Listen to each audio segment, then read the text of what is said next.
Paths of Paper Notes by 107th Infantry.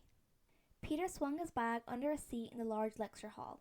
It was exactly what he had expected it to be, with hundreds of individual wooden desks and a large blackboard in the front. Natural light illuminated the large blocks of the room as other students filtered in. The nervous energy of the freshman class was palpable. Peter tried to slow his breathing as he took out the notebook and pen. He felt he'd chosen well, sitting in the back as an imposing old professor waved the students to be silent. "My name is Professor Hawthorne," the professor said. He looked like he'd been tall once, but the years had weathered him down. A hunched back and a mop of starkly white hair only added to the effect of his authoritative tone. "Welcome to MIT. I don't care if you bought a computer, we use paper in my classroom." There was some shuffling. Peter passed a few sheets of paper and a pen to the black-haired girl next to him. It was only chance that he decided to use paper. Well, chance and the fact that Tony had always told him that note-taking was best done on paper before he'd... "Can anyone tell me why we're here today?" In unison, the class looked up. Peter didn't get the memo. He looked up from writing the title of his paper just as the question ended. "You, in the back." Professor Hawthorne's stare was unmistakable. Peter gulped. "To learn?" he said in his best presenting voice. "No." A few people giggled. Peter looked down at his paper. "Why are we here?" Peter picked up his pen to write. He scribbled the question, waited for the answer. "I'm still talking to you, kid. I want a good answer." "Because I want to be?" Peter tried, a bit quieter. "Dude, just move on. Pick someone else." "Doubtful," said Hawthorne. This was met with actual laughter. "Try again." "Because we need to be?" Inhale, exhale. It'll be over soon. The sun glinted off the chair in front of him. It hurt his eyes. "Closer." The amused tone of the professor's voice traveled over the student body.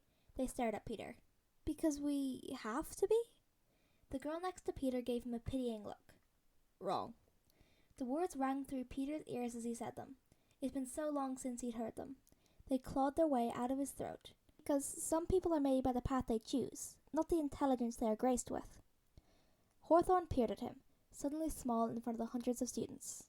"Yes," the man said, but Peter felt that he was the only one who heard him. They went over the syllabus. They talked about integrals and calculating air pressure. Hundreds of pens scribbled down thousands of numbers. When it was over, Peter walked down the lectural hall stairs like everyone else. He kept his head down and followed the person in front of him. Suddenly, there was a hand on his shoulder. "Stay back with me." Great. Now he'd be picked out of an entire lecture hall. He'd been too sassy with a few of his first answers. He talked them out too loud. He'd be singled out for the rest of the year. Peter fiddled with the cap of his pen while the last students closed the door behind them. Professor Hawthorne stood next to Peter and the blackboard. The natural light that had previously been illuminated had gone as noon approached. Still, Peter could see that the older man's eyes were a bright blue.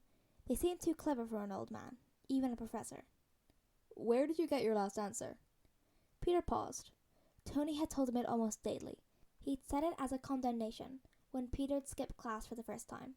He'd used it as praise when Peter had printed his first technology. He'd laughed it out as Peter admitted he had no idea how he'd blown out the lab. It was a reminder, but also a comfort. Make good choices. Intelligence isn't anything to be proud of. And when Peter had come back, he hadn't heard that phrase in a long, long time. "My mentor told it to me." Hawthorne's face formed a pensive frown. "Who?"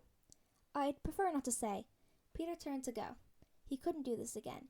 He couldn't build his identity around a man who was dead. "It was Stark." The hand on the back of his shoulder. "Please, you have to tell me. Was it Tony?" The voice was desperate. It followed Peter to the door when the hand had gone. Inhale, exhale. Inhale, exhale. The door handle was cold. "I loved him." Peter froze. It tore me up, what he was. He'd come to class, his eyes glazed over. Perfect scores, but not a single right choice.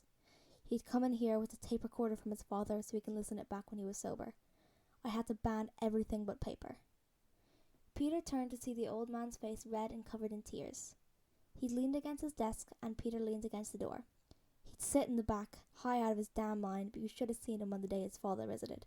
He was a genius, answered all my questions perfectly. Peter wanted to say something. How dare this man talk about Tony like it was a drug addict? Mr. Stark was a good man. I told him that people are made by the paths they choose, not the intelligence they are graced with, and he laughed in my face. He told me I was a dumb old man who said that to make myself feel better. That was the last class I had him. Hawthorne paused to dab his eyes. Peter was still frozen at the door. Then, 3 years later, he recovered. I could scarcely believe it. My Tony was Iron Man, that boy in the back of my class who saved the world. He got sober, he had a kid, then died. The words devolved into sobbing. Peter felt tears trickling down his face. It was him. Mr. Stark had said, holding Peter after he'd bombed a chemistry test. It was him. Mr. Stark had said it when Peter made a joking comment about Flash's lack of brain cells. And he said it to me often. Tony had told Peter that before the blip. Heroes are made by the paths they choose, not the powers they are graced with. Did he remember me? The tears had stopped. Those eyes bored into him. He remembered what you taught him. He never took notes on anything other than paper. He focused on his path rather than his intelligence. Good. The white hairs on the man's head fluorescent under the artificial lighting. He looked as if he wasn't quite there. And you? I try. Peter returned for the lectures. He breezed through the coursework but didn't miss a single assignment. Tony had died for this, and he wasn't going to mess it up.